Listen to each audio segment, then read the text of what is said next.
Édification spirituelle 018, qu'est-ce que la mort, réellement? Si la culture avait compris les choses correctement, ce n'est pas de mort dont on parlerait, mais de désincarnation. Car l'idée de mort signifie la cessation de l'existence d'un être en tant qu'être, et si cela s'applique bien à une machine qui va à la casse et qui cesse d'exister en tant que machine, cela ne saurait s'appliquer à un esprit qui quitte une complexion devenue hors d'usage pour quelque raison. Ce qui meurt, c'est seulement la complexion d'incarnation. À cause de la vieillesse, ou à cause de quelque maladie, ou à cause de quelque accident. Ce qui cesse d'exister dans son intégrité spécifique, c'est seulement la complexion d'incarnation. Or la complexion d'incarnation n'est rien de plus qu'un véhicule temporaire de l'esprit immortel.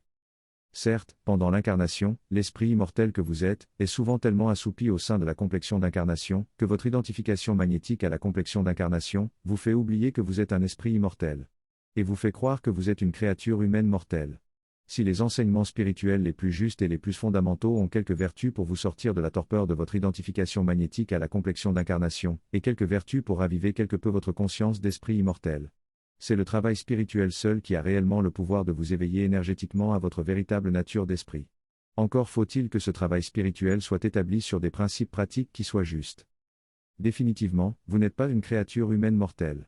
Vous êtes seulement identifié magnétiquement à la partie physique et à la partie psychologique de votre complexion d'incarnation. Car celle-ci ne vous fournit pas seulement un corps physique doté de fonctions physiologiques, elle vous fournit aussi un cerveau physique doté de fonctions psychologiques. L'essence de l'esprit immortel que vous êtes, est transcendante non seulement par rapport au corps physique, mais aussi par rapport au système psychologique qui relève des propriétés fonctionnelles qualitatives du cerveau physique du corps physique. Quand vous vous désincarnez, vous ne vous libérez pas seulement de la lourdeur de votre corps physique, vous vous libérez aussi de la lourdeur de votre système psychologique. La première chose que vous constatez quand vous vous désincarnez, c'est que vous êtes toujours vivant. Simplement vous n'avez plus de corps physique, et c'est seulement par habitude magnétique que la structure énergétique de l'esprit que vous êtes, prend la forme de la complexion d'incarnation que vous venez de quitter. Mais vous constatez que, non seulement vous êtes toujours vivant, mais en plus vous êtes intensément et profondément vivant, plus vivant que ce que vous avez jamais été durant votre incarnation. Vous vous sentez dans un état de forme parfait et dans un état de santé parfait, et c'est le cas. Votre vitalité est absolue et votre santé est absolue en tant qu'esprit immortel. Et vous ne portez strictement aucune trace des problèmes de santé physique, neurologique ou psychologique de votre complexion d'incarnation abandonnée. La deuxième chose que vous constatez quand vous vous désincarnez, c'est que vous jouissez d'une liberté de mouvement absolue.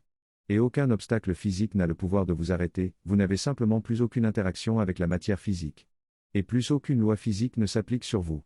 L'absence de toute interaction avec la matière physique a un aspect quelque peu fâcheux d'un certain point de vue, vous ne pouvez communiquer avec personne. Étant donné que personne ne vous voit, personne ne vous entend. Seuls quelques sensitifs de quelques degrés pourront sentir plus ou moins vaguement votre présence énergétique. Et peut-être que quelques médiums remarquables seront en mesure d'entrer en rapport avec vous, avec plus ou moins de clarté. Mais en ce domaine il y a plus d'impression que de perception. Plus de sporadicité que de maîtrise. La troisième chose que vous constatez quand vous vous désincarnez, c'est que la dynamique énergétique naturelle qui existe entre le substrat énergétique de l'esprit que vous êtes, et l'univers spirituel, réagit au fait que vous êtes désormais un esprit désincarné. Cette dynamique énergétique naturelle va alors constituer naturellement devant vous, ou au-dessus de vous, une sorte de tunnel de lumière.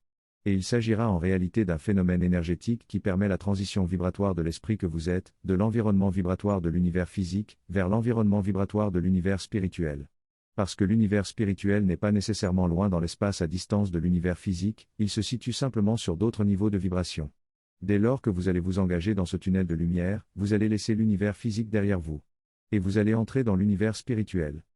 Sensei, Cyril Adongasu.